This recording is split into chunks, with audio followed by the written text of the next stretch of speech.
The river Tagus had watched Portugal longer than any king, longer than any flag. It flowed wide and patient through the heart of the country, carrying with it the whispers of Romans, Moors, sailors, poets, and forgotten farmers whose names no longer lived anywhere else.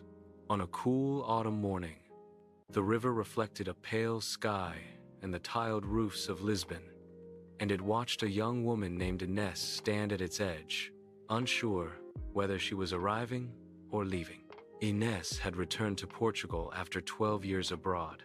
She spoke Portuguese with a softened accent now, her words rounded by foreign cities and borrowed lives. She carried one suitcase, a worn leather notebook, and a letter she had never answered. The letter had come from her grandfather, written in careful ink, asking her to come home before the house in the village was sold and the past packed into boxes.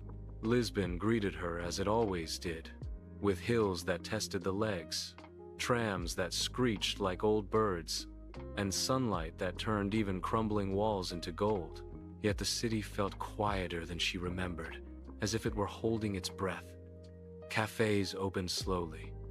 Elderly men argued about football with theatrical seriousness.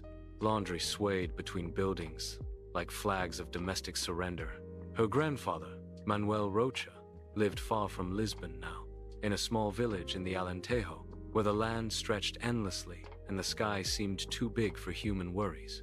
The village had once been full of voices, children run